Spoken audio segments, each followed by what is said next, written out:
Good morning, children. I am Mrs. Nahi Javeria, taking physical science for class 9th.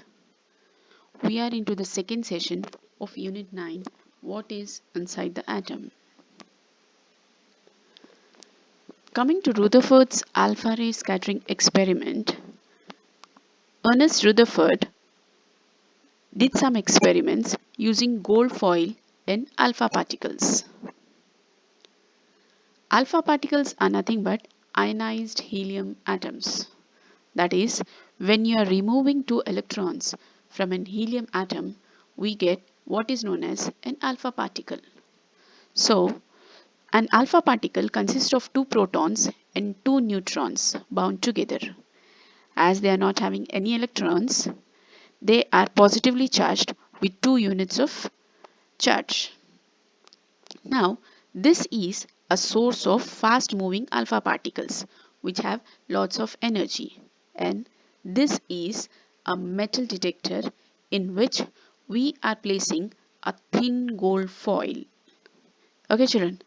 Now, this gold foil is placed inside this metal detector in such a way that the detector would show a flash of light when an alpha particle struck it.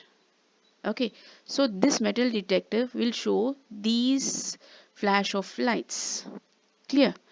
Now this entire arrangement was kept in a vacuum chamber. Now Rutherford thought that when the stream of alpha particles are hitting the foil, he expected that all would be deflected by the positive charge spread evenly throughout the gold atoms.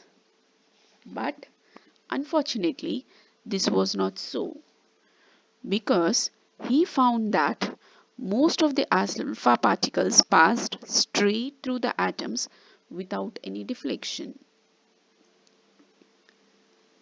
Again, I repeat, children, a stream of alpha particles is directed towards a very thin gold foil. The gold foil was placed inside a detector in such a way that the detector would show a flash of light when an alpha particle struck it. The entire arrangement was kept in a vacuum chamber. When the alpha particle hit the foil, Rutherford expected that they all would be deflected by the positive charge spread evenly throughout the gold atoms. But it was found that most of the alpha particles pass straight through the atoms without any deflection. Some particles deflected in small angles. Only very few particles were deflected through large angles, and a very small number of particles were reflected right back. Now if you just look at this gold foil showing the various atoms, and these are your alpha ray particles, that is the stream of alpha ray particles which are hitting your gold foil. So these center points are the nucleus of these gold atoms. So these alpha particles which struck the nucleus only reflected back. You will be seeing on this. This is striking the nucleus here. This ray is also striking the nucleus here, and this ray is also striking the nucleus here, and hence they are being reflected back.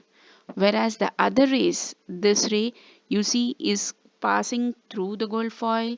This ray is also passing straight without any deflection.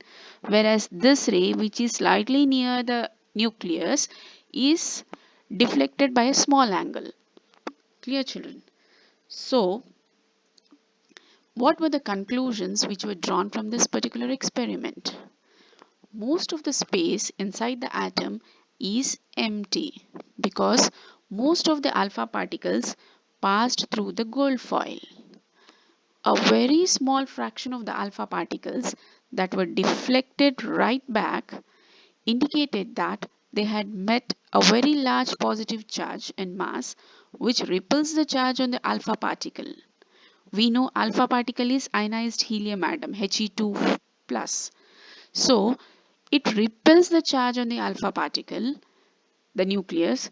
So all the positive charge must be concentrated in a very small space within the atom. Now, on the basis of his experiment, he stated that all the positive charged particles in an atom formed a denser center called the nucleus of the atom. And the electrons were not a part of the nucleus. They were found revolving around the nucleus in well-defined orbits. Now coming to the limitations of Rutherford's atomic model. In a circular motion, the electron continuously loses energy because any particle in a circular motion loses energy. And an accelerated charged particles moving in circular path radiates energy continuously. Thus, a revolving electron will lose energy continuously and get directed towards the nucleus and eventually would crash into the nucleus. Let me just tell you one thing, children. This particular experiment you had seen, and it was found that on an average for every 20,000 alpha particles that were fired at the gold foil during the experiment, only one was reflected back.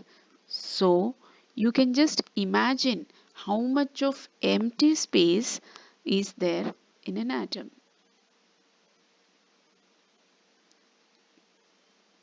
Now coming to Bohr's model of an atom. Niels Bohr was a Danish scientist who suggested an atomic model to explain the structure of atom and to overcome Rutherford's limitations. He put forward a thought that electrons can be found only in certain energy levels or regions around the nucleus. He said that electrons must gain energy to move to a higher energy level, or they must lose energy to move to a lower level. Now he said that the nucleus is in the center of the atom, which is positively charged, and the electrons are found revolving around the nucleus in orbits. These orbits are called as energy shells. They were named as K. First shell was named as K shell, second shell was named as L shell, third shell was named as M shell, and the fourth shell was named as N shell. Postulates of Bohr's model of an atom. Electrons revolve around the nucleus in certain discrete circular orbits of the atom. These orbits or shells are called energy levels. While revolving in these discrete orbits, the electrons do not radiate energy, and this is the reason why electrons do not fall into the nucleus. And the third postulate is the electron orbits or shells are represented by the letters K, L, M, N or by the numbers n is equal to 1, 2, 3, 4. I hope you all remember the principal quantum number is denoted by the letter n. That is the first quantum number. Now coming to the assignment, what were the three major observations Rutherford made in the gold foil experiment? And the second question, give the main postulates of Bohr's model of an atom. Thank you.